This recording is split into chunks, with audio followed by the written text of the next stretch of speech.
émission, je dirais, j'avance. Ce matin, nous sommes avec Madame Sefako Amé, deuxième adjointe au maire de la commune du Golfe 2. Elle est aussi juriste praticienne de formation. Et ce matin, nous allons parler du salon artistique auquel elle est l'initiatrice. Madame Sefako, bonjour. Bonjour, Monsieur Serge. Oui, parlez-nous un peu de ce salon. Bien, d'abord, merci à tous ceux qui nous suivent. Et notamment, je fais un coucou à tous les parents. Et à travers eux, je salue toutes les têtes couronnées, les chefs traditionnels, gardiens des us et coutumes de notre pays. Toutes ces autorités, en commençant par le ministère de la Culture et du Tourisme, qui nous a autorisé à mettre ce salon devant. C'est un salon qui vient de démarrer avec plusieurs axes. Le premier axe, c'est sa première édition qui est là. D'autres axes seront couplés. C'est un salon qui vise à promouvoir et à valoriser les secteurs de l'art, de la culture et du tourisme. Pourquoi l'art? L'art parce que chaque être humain a une posture fabriquée par le premier artiste qui est là, qui est Dieu. Il est le premier artiste. Et en langue locale, on dit Ani Mini, Ani Koumia Transon. Ani, c'est l'argile, la terre cuite. Et là, je fais un clin d'œil à la poterie, le métier d'art, la poterie. L'autre élément, c'est pour dire la culture. C'est-à-dire, vous voyez un peu, je parle de la création humaine, je viens à l'histoire humaine qui se repose sur les civilisations de génération en génération. C'est ça qui indique la culture. Enfin, l'immigration. Les peuples s'immigrent. Les individus se mettent en mouvement d'un point A vers point B. C'est ça qui s'appelle le tourisme. Pourquoi il faut cibler ces trois secteurs? C'est ça. Maintenant, l'autre question intéressante qu'on peut se poser, et que nous avons posé, nous nous sommes posés, pourquoi ces trois secteurs peinent à se lever? Et même, on a l'impression que la jeunesse, la venue de demain, la relève de demain, est en pleine perdition d'identité culturelle.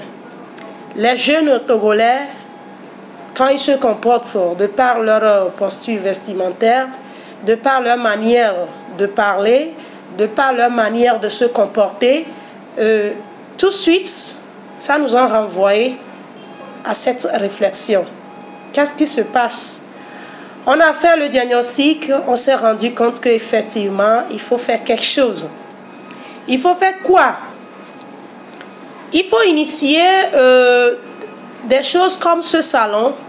Un salon qui va rassembler toutes les personnes, femmes et hommes, jeunes, vieillards, enfants, tout le monde, parce que nous tous, nous sommes des produits de la culture.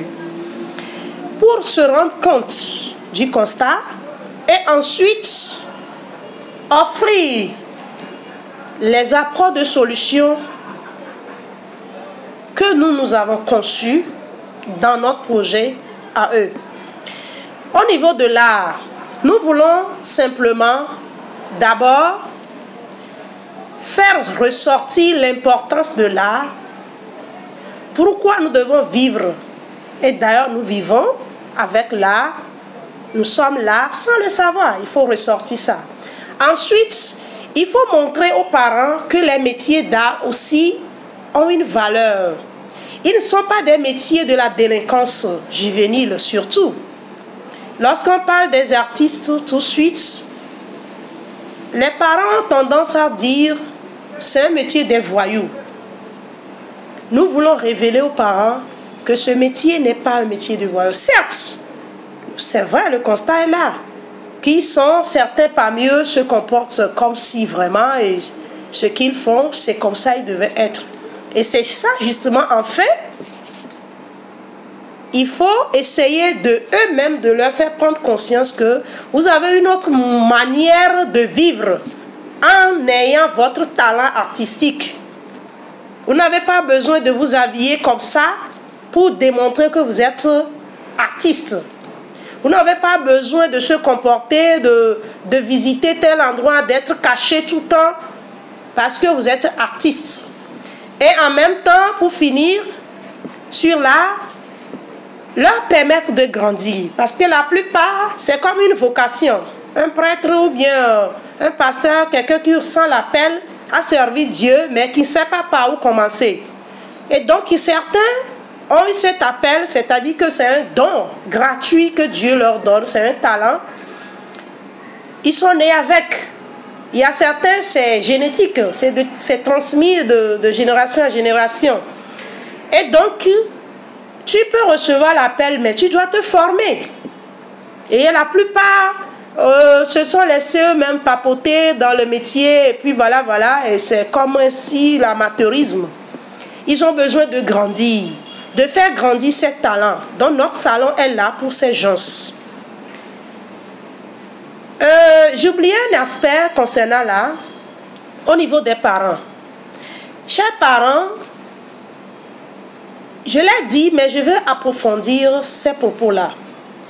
Il n'y a pas que les métiers, la maçonnerie, la menuiserie, la coiffure, la tresse, etc., qui existent, les métiers classiques, nous les appelons, qui existent comme métiers.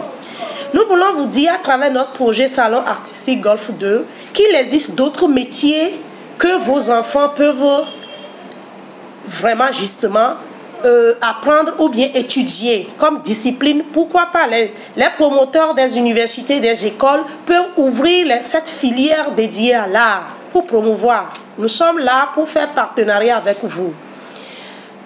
En même temps, nous voulons faire ressortir un aspect sécuritaire. Lorsque vous voyez un artiste plongé dans son atelier en train de travailler, Monsieur Serge, vous ne pouvez pas, vous risquez d'avoir pitié de lui ou bien vous risquez même de vous poser la question, est-ce qu'il a un temps pour se nourrir, pour se désaltérer? Parce qu'il est toute sa concentration est sur ce qu'il fait. À quel moment il aura l'esprit négatif, l'oisiveté, tout ce qui va, les ondes négatives pour pouvoir penser à la délinquance, à vouloir faire du mal à quelqu'un? Ça veut dire quoi? Lorsque chacun d'entre nous se met à disposition pour aider ce salon, pour accompagner ce projet, il est en train de faire diminuer la délinquance, le risque d'insécurité au milieu de nos communautés. Alors, je quitte là pour aller directement. Il y en a plein, d'accord? Sur la culture. Vous savez, nous n'avons pas pris les 3 secteurs par hasard. Les 3 ont un lien. Et la culture est au centre. La culture parce que, comme je l'ai dit en introduction, nous sommes un produit culturel. Nous avons la langue que nous parlons, c'est la culture étrangère parce qu'il y a une domination. Et bien voilà, on nous l'a imposé, on parle. Mais néanmoins, Monsieur Serge, nous les Africains, il faut que quand même on dépasse la colonisation. Pour dire que nous avons nos langues. Lorsque vous voulez, aujourd'hui, toute l'Afrique est sous le poids de la division. Nous ne sommes pas unis. Pourquoi? Pour la simple raison que, à cause de la langue étrangère que nous appliquons, nous sommes divisés.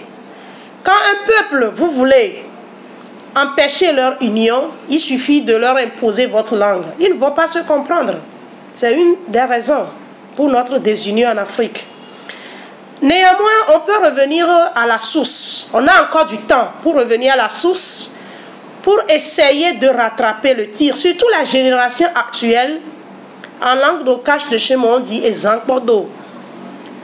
Nezangbodo chan, eweyagbalete. Milano boy. On doit se réveiller. Chers jeunes, réveillez-vous. Vos parents ont fait ce qu'ils font. Ils ont pu faire ce qu'ils ont pu faire.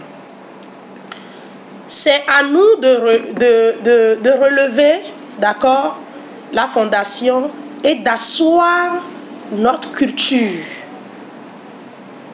Les peuples africains, le Togo en particulier, nous avons une richesse culturelle pas possible, une diversité culturelle pas possible.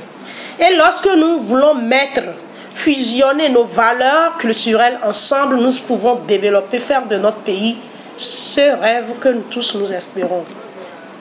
Nous avons une richesse et elle se repose sur notre culture. Le tourisme parce que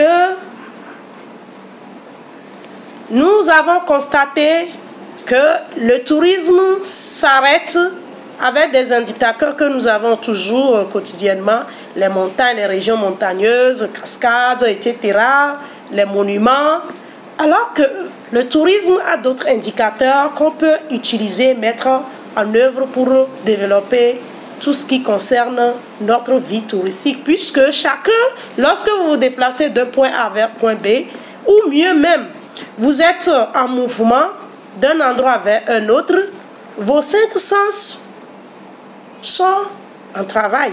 Les yeux, le nez, la bouche, les oreilles. D'accord. Ça veut dire que l'intelligence est là pour les accompagner. Vous devez être des observateurs. On observe pour apprendre et pour transmettre. On respire parce qu'il faut faire sortir quelque chose et faire entrer d'autres choses. Il faut parler parce qu'entre-temps, les oreilles ont permis d'écouter. On parle pour transmettre, pour recevoir, pour nourrir quelqu'un, etc. Et donc, lorsque nous quittons le point A, nous devons aller au point B avec quelque chose et quitter le point B pour revenir au point A avec quelque chose. C'est ce que nous voulons apprendre, que chacun d'entre nous est un touriste. Il n'y a pas que les Blancs qui sont des touristes. Quand tu voyages, même si tu ne voyages pas, tu ne prends pas l'avion, tu ne prends pas le véhicule, même tu es en marche, le pèlerin, même si tu es en marche, tu es déjà un touriste. Parce que le tourisme prend en compte les 5 sens. Pour clôturer, je peux rappeler rapidement que nous avons des axes, comme je l'ai dit, et l'autre axe lié aux 3 secteurs, qui est le pilier, c'est que nous voulons permettre à ce que nos enfants, les jeunes, je me suis adressée aux jeunes, aux parents, mais les enfants aujourd'hui, pourquoi pas plaider au niveau de l'État central pour que dès les classes maternelles, la préscolaire, on puisse instituer dans nos écoles l'apprentissage à la langue locale, qui est des matières destinées à la langue locale de chaque enfant qui est inscrit dans un établissement scolaire, pour essayer de conserver la culture que nous avons. C'est la seule chose qui nous met ensemble. C'est la seule chose qui constitue notre boussole.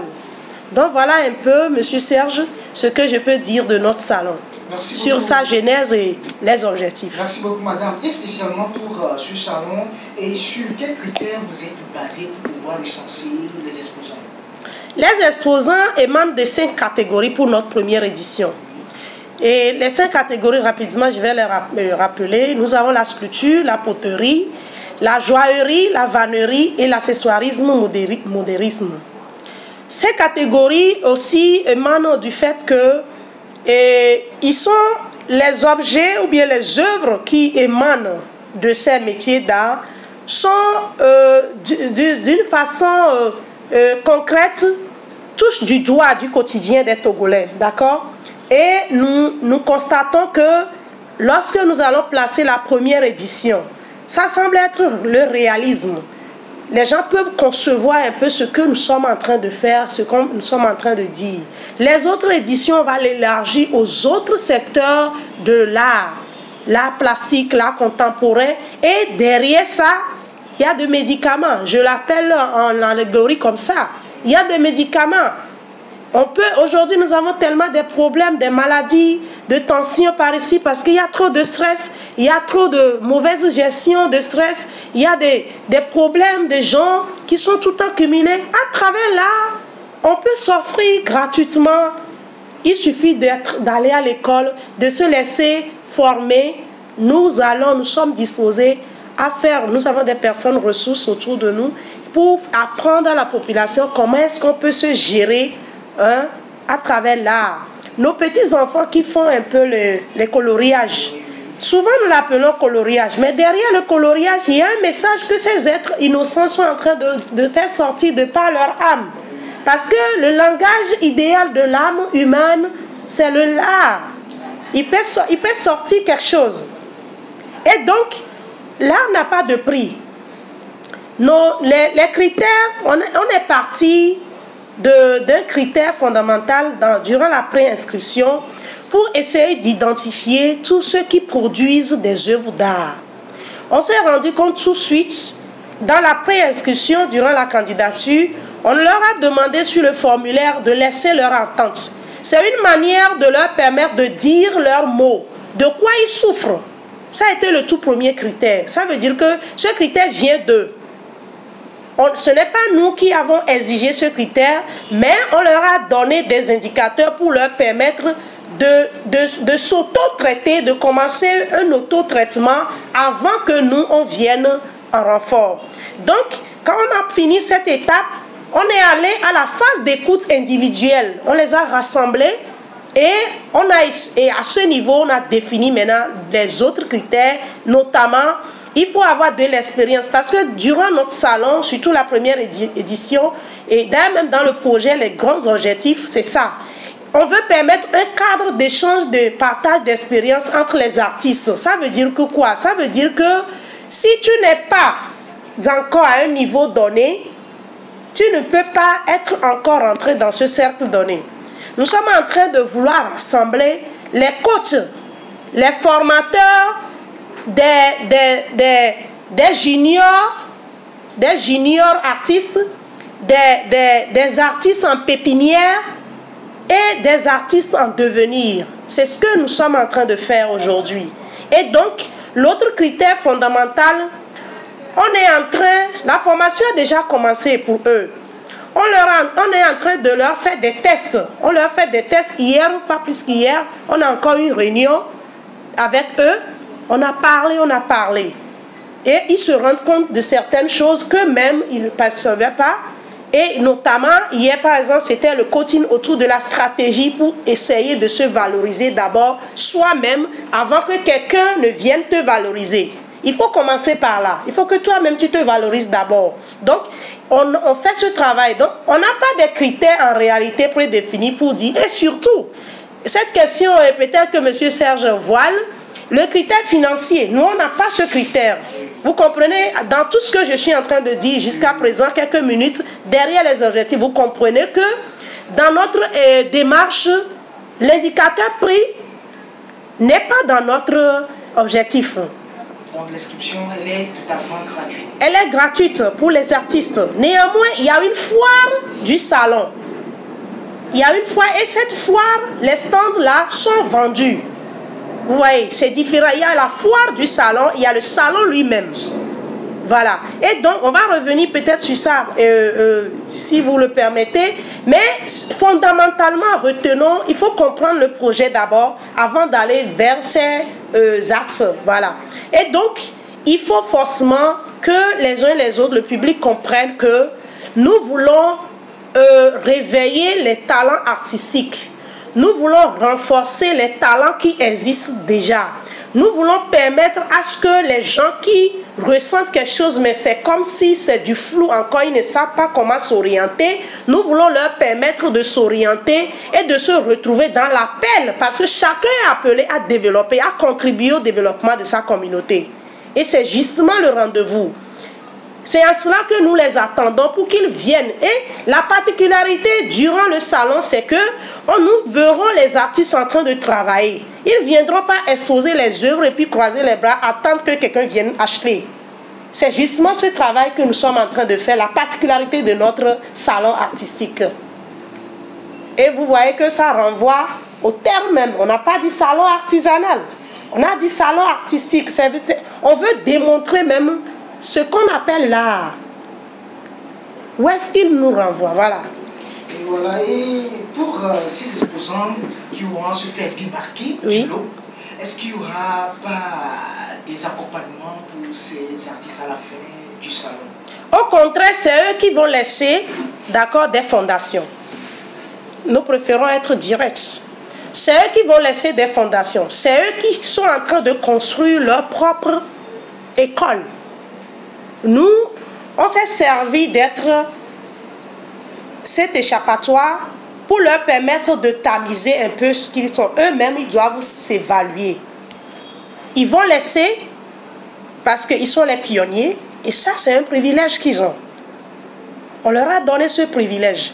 Ils s'en souviendront. Et ils vont quitter ce salon, ils vont gagner plus que l'organisation même. Plus que les initiateurs, l'initiatrice même du projet. Pourquoi? Parce que non seulement ils quittent avec un carnet d'adresses, mais ils quittent aussi plus avec un bagage des connaissances qu'ils ont acquises, qu'ils vont mettre en œuvre pour grandir, pour se faire valoriser, pour être promus. Ils vont être autres personnes dans leur atelier, là où ils sont.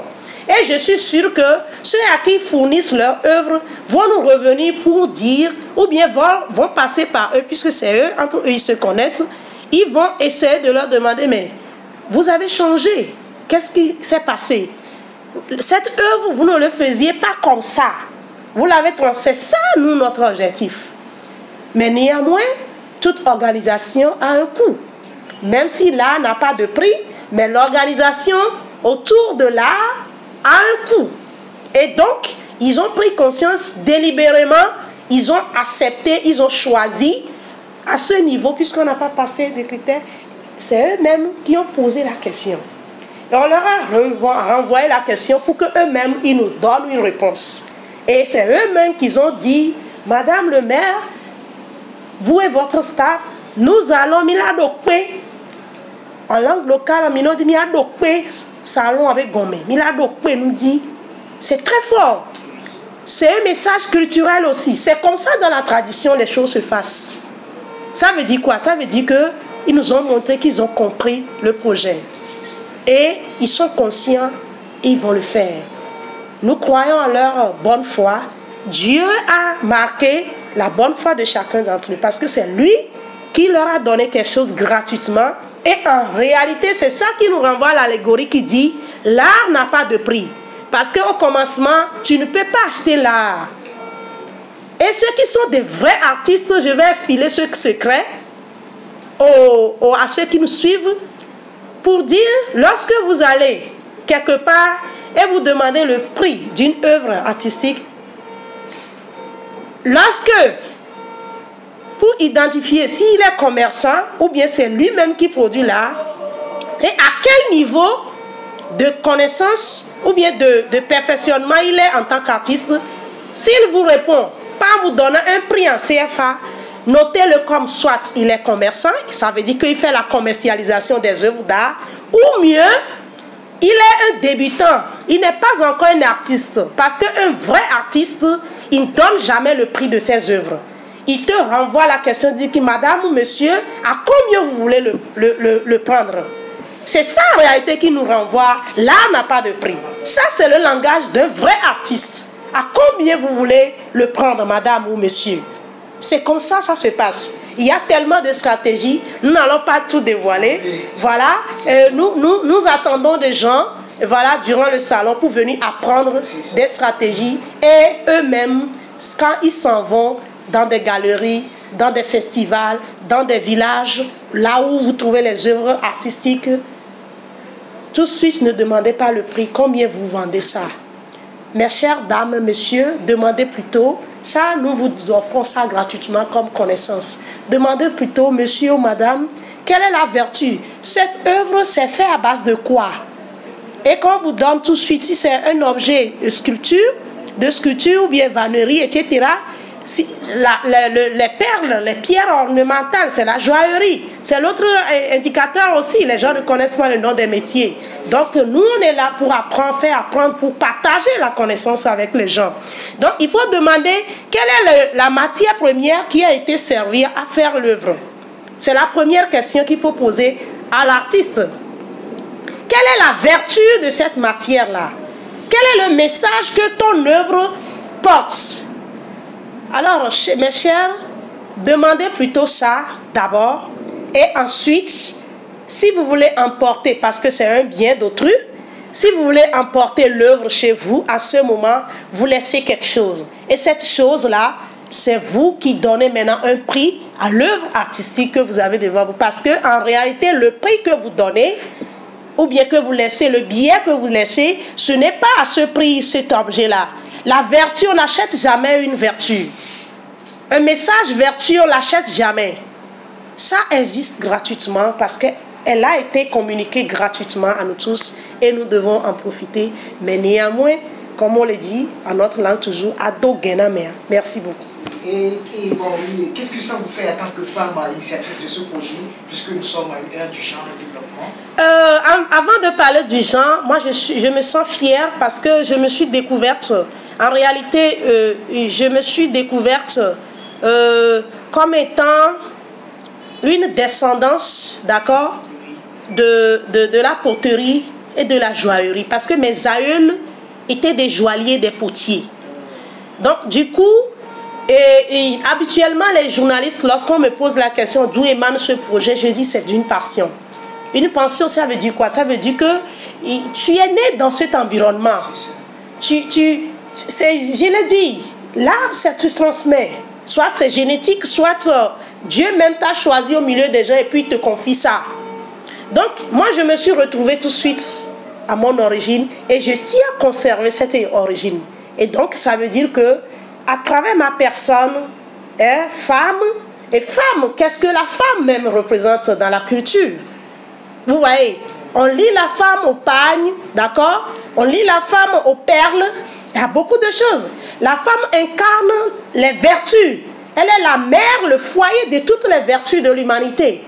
Et si une femme qui court, ça veut dire que ça mérite quoi? On n'est pas en train de nous-mêmes nous vanter, mais nous sommes en train de partager avec vous ce qui nous anime comme étant engagement. Nous sommes engagés pour le développement local, nous sommes actrices du développement local et donc nous avons pensé mettre ce que nous sommes au service de ce développement-là pour non seulement réveiller la conscience collective qui est une priorité pour les autorités togolaises, mais ensuite faire de telle sorte que cette conscience collective se mette en activité pour apporter ce qu'il faut pour asseoir le développement. C'est ça. Merci beaucoup. Et pour de prochaines éditions, vous n'envisagez pas un salon intercommunal, voire national? Pourquoi pas? C'est le lieu de faire appel aux collègues des autres communes, les élus locaux des autres 116 communes du Togo, pour dire que nous sommes disposés à les accompagner avec notre projet. Et c'est le lieu de dire que nous sommes disposés à dupliquer, d'accord, à les accompagner pour la même initiative. Nous sommes tous des Togolais et donc nous sommes prêts à partager nos expériences. Et dans la loi de la décentralisation aussi, dans l'esprit du législateur a voulu ça, c'est ça qui est l'intercommunalité, le jumelage, etc.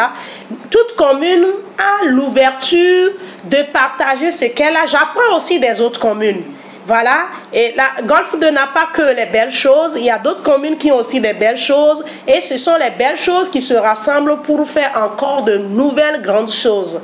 Donc nous sommes disponibles à accompagner, chers collègues qui nous suivez, et n'hésitez pas à nous appeler, d'ailleurs même nous vous invitons au salon du 23 au 29 mai, et dans l'enceinte de Togo 2000, précisément sur le hall de pavillon Oti.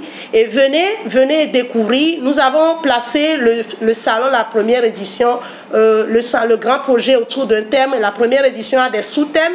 Là, au service du développement, je suis sûre que chacun d'entre nous s'est engagé pour voir sa communauté, sa commune développée. Et donc, venez écouter un peu les communications. Venez apprendre avec nous pour aller semer ces graines chez vous, pour fleurir vraiment l'art, la culture et le tourisme dans nos communes, les 117. Et en cela, le Togo sera épanoui dans toutes ces contrées. Voilà, merci beaucoup. Déjà, cette fois, nous montre votre engagement à promouvoir l'entrepreneuriat, puisque notre émission Je crée, j'avance est une émission dédiée aux jeunes entrepreneurs de tout horizon. C'est ça. Un conseil à l'endroit de ces jeunes qui nous suivent actuellement via notre chaîne YouTube Afrique Watch. Voilà, Je crée, j'avance, c'est très fort, votre mot-là. Moi, je retrouve rapidement les messages de tout ce concept. Et à tous, et femmes ou vraiment hommes, entrepreneurs, jeunes, je voulais vous convier à l'encouragement et à la prise de résolution ferme, de croire en vous, parce que c'est aussi un défi dans la jeunesse, de ne pas regarder autour de vous, mais de regarder en vous, à l'intérieur de vous, de croire en vos capacités, en vos forces. Développer l'estime de soi, chers jeunes. Être entrepreneur, ça veut dire quoi? Ça veut dire que tu es laissé à tes propres mouvements, tu es voué à tes propres réussites. Et donc, avant que les autres ne viennent en renfort, il faut que toi-même, tu te mettes au travail. Il faut avoir une bonne méthode et une bonne organisation pour devenir un meilleur entrepreneur. Quand on n'entreprend pas pour demeurer à l'étape numéro 1, mais on entreprend pour grandir, pour faire devenir les innovations. Surtout, devenir des innovateurs. Ne copiez pas coller, chers jeunes.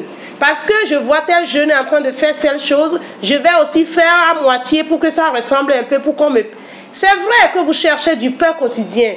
Mais il y a eu plusieurs manières, d'autres stratégies qui puissent vous amener du pain sans forcément vouloir copier-coller, mais rentrer en vous-même. Je souhaite que votre entrepreneuriat quitte une passion ou bien aimer ce que vous faites. Ne faites pas parce que pour faire plaisir, pour dire que moi aussi je suis quelque chose. Non. Mais dites-vous que je fais ça pour moi-même d'abord. Et donc en cela, vous aurez tous les honneurs, vous allez grandir, vous serez repéré dans votre coin où vous êtes. N'ouvrez pas votre capacité intérieure à tout ce que vous voyez devant vous. Faites, on ne dit pas tout. Ce que je suis en train de vous souffler, c'est un secret. On ne dit pas tout. Il faut garder certaines choses. Quand vous livrez tous vos secrets, ça veut dire que quoi? Ça veut dire que vous vous livrez vous-même. Donc, chers jeunes, prenez soin de vous. Prenez soin de vous, essayez de vous former suffisamment avant de vous lancer dans vos projets. Et quand vous vous lancez, continuez pas à apprendre. Souvent, il y a certains, ils se croient déjà connaisseurs et ils sont restés là où ils ont commencé. La connaissance n'a pas de limite, n'a pas de frontières. Soyez toujours ouverts. Je vous encourage, je vous félicite pour vos innovations déjà. Pour ceux-là qui sont en train de tâtonner, ne soyez pas désespérés. Il y a un langage que vous dites souvent, le pays, ça ne va pas, on ne sait plus. C'est vrai, vous vous sentez désorienté, chers jeunes. Mais dites-vous, qui va le faire à votre place? C'est à vous de le faire. C'est à vous de le faire. Personne ne viendra le faire à votre place. Même Dieu qui nous a créés, il vous regarde faire. Donc, engagez-vous. Je vous appelle à l'engagement citoyen. À l'engagement fort citoyen, sans mesure, sans regarder en arrière. Donc, vraiment, bravo à vous, force à vous, chers jeunes.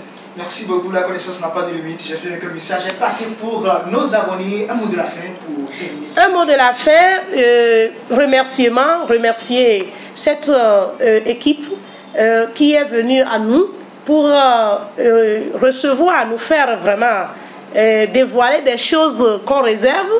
Mais ce n'est pas grave, c'est pour la bonne cause. Nous tenons à vous remercier, à tous ceux qui nous suivent. Et le dernier mot, c'est à l'endroit de toutes ces personnes en bonne volonté qui ont envie de soutenir le projet. N'hésitez pas, il n'y a pas que de l'argent. Hein. Nous sommes là, ouverts, avec plein de stratégies. Il n'y a pas que l'argent en espèces qu'on donne. On peut toujours offrir tout ce qu'on a pour essayer de soutenir. Dieu qui nous a confié cette mission saura comment vous le rendre au centuple. On attend toujours les dons en nature, en espèces. Les gens qui ont des chaises, parce qu'il faut faire venir les gens pour les asseoir, pour qu'ils puissent écouter des communications. Des gens qui veulent nous offrir de l'eau, de la boisson, de tout ce qu'ils veulent. Nous sommes là. Et bientôt, nous avons réservé ça pour 2 semaines pour la foire du salon. Et on va lancer la candidature tout à l'heure. Ça va être rien que des stands de nos producteurs agroalimentaires. Tous ceux qui font les Made in Togo, voilà. Et à eux, on va vendre modestement, à un prix modeste. Parce qu'actuellement, la crise économique, plus ou moins, elle est là. Et ça chauffe partout. Mais néanmoins, on va vous permettre à vous aussi de venir exposer vos produits agroalimentaires, cosmétiques, tout ce que vous transformez pour faire plaisir à notre Créateur Dieu qui nous a donné cette sagesse, cette intelligence de transformer tout ce qui semble être envoyé à la poubelle en beaucoup de choses. Merci beaucoup. Merci beaucoup, madame. Merci. Chers abonnés de Afrique World TV, ainsi se termine l'émission du jour. Et notre invitée était Madame Sifaka Amé Soussou. Elle est l'adjointe au maire de la commune du Golfe 2. Elle est l'initiatrice du projet du salon artistique qui se déroulera du 23 au 29 mai, 2022. Donc, à la foire Togo 2000. À la foire Togo 2000. Donc ne ratez surtout pas l'occasion, c'est le moment de dévoiler votre talent. À la réalisation, c'était Armel Dick. On se retrouve dans de prochaines émissions.